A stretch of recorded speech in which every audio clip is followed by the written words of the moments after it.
kembali lagi dengan kakak, Kak Dian. Bagaimana kabarnya nih?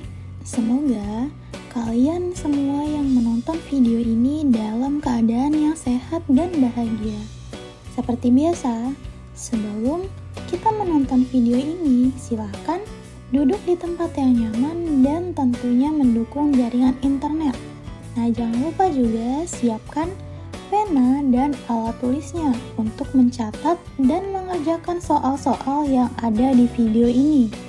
Serta yang tidak kalah penting, siapkan snack untuk menemanimu menonton video ini sampai habis.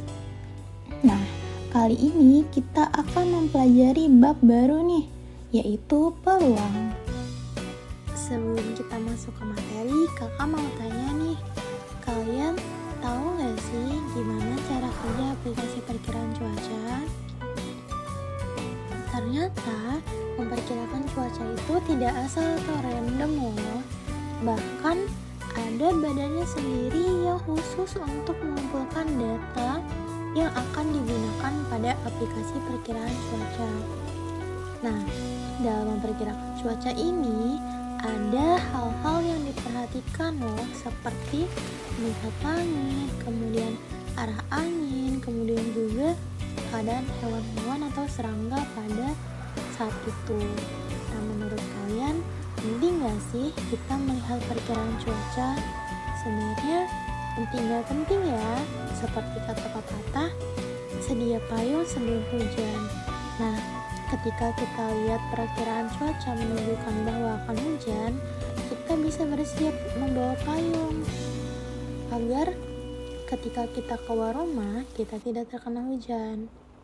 Seperti animasi yang barusan kita tonton ya, dia tidak membawa payung padahal keadaan saat itu sedang hujan deras. Nah, adik-adik tahu nggak sih, ternyata kejadian tadi merupakan contoh penerapan teori peluang dalam kehidupan kita sehari-hari. Ternyata teori peluang ini sangat berkaitan ya dan dekat dengan keseharian kita. Nah, gimana? Udah mulai tertarik kan untuk belajar peluang? Yuk kita langsung aja ke materinya. Oke, tanpa berlama-lama kita langsung masuk aja nih ke pembahasan kita tentang peluang. Apa sih peluang itu? Peluang adalah kemungkinan berlangsungnya suatu kejadian. Nah, dalam peluang ini ada 3 hal dasar yang harus kita pahami. Yang pertama, percobaan. Kedua, titik sampel. Dan yang ketiga, ruang sampel. Oke, yang pertama ini percobaan. Percobaan merupakan kegiatan untuk memperoleh hasil tertentu. Nah, kalau di sini contohnya kakak punya percobaan melempar 1 buah koin. Kemudian, titik sampel dari pelemparan 1 buah koin itu merupakan hasil dari percobaan dalam 1 waktu. Misalnya, angka atau gambar. Kemudian, ruang sampel dari pelemparan 1 buah koin tersebut adalah himpunan dari titik sampel yang kita notasikan dengan S. Kemudian S di sini apa? Adalah angka, gambar. Dan jangan lupa pakai kurung kurawal karena ruang sampel merupakan himpunan. Kemudian ada juga banyak anggota atau NS. Nah, banyak anggota ini adalah banyak anggota dari ruang sampel, di mana di sini NS-nya merupakan angka dan gambar, artinya ada 2. Tadi kita sudah mencoba apabila menentukan percobaan dari pelemparan 1 buah koin. Nah, sekarang bagaimana jika percobaannya melemparkan sebuah dadu? Nah, di sini ayo coba kita menentukan titik sampel, ruang sampel dari suatu percobaan pelemparan sebuah dadu. Nah, kalian bisa scan barcode di samping untuk mencoba mengerjakan latihannya.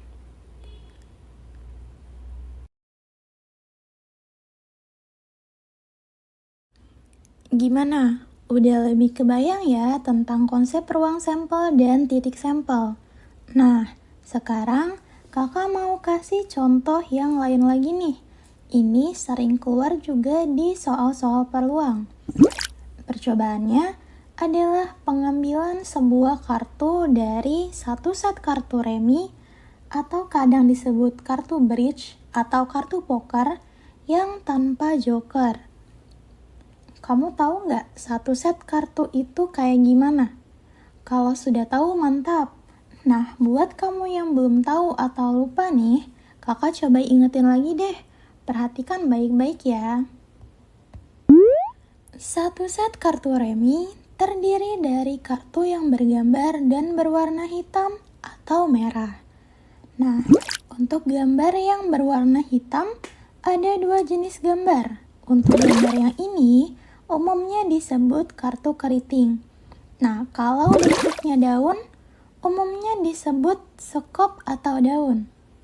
Selanjutnya, kalau yang berwarna merah, ada yang bentuknya hati, disebut kartu hati, dan ada yang bentuknya mirip layang-layang, umumnya disebut diamond atau wajik.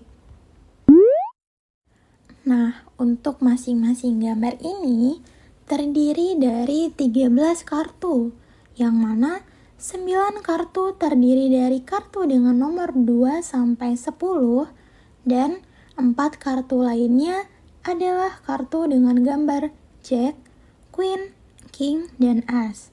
Sehingga total kartu bergambar keriting, sekop, hati, dan wajik ada 13 dikali 4, yaitu 52.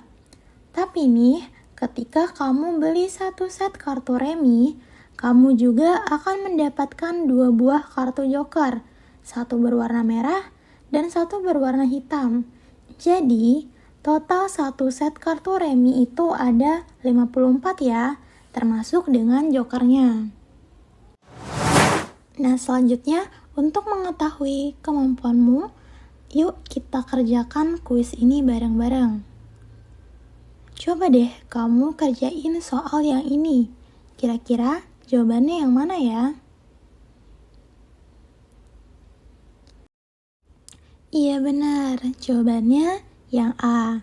Nah, karena yang ditanya banyak anggota ruang sampelnya, berarti tinggal kita hitung aja banyak titik sampel dari percobaan ini. Tapi diingat ya, tanpa joker. Jadi, jokernya tidak usah dihitung. Karena ada 3 jenis kartu, kemudian tiap jenisnya ada 13 jenis kartu, kalau gitu banyak anggota ruang sampel atau titik sampelnya adalah 52. Oh iya, ingat juga ya, untuk penulisan titik sampel nggak perlu pakai kurung kurawal karena bukan himpunan. Lanjut lagi nih, biar makin mantap pengetahuannya. Coba deh, kamu kerjain soal yang ini. Kira-kira jawabannya yang mana?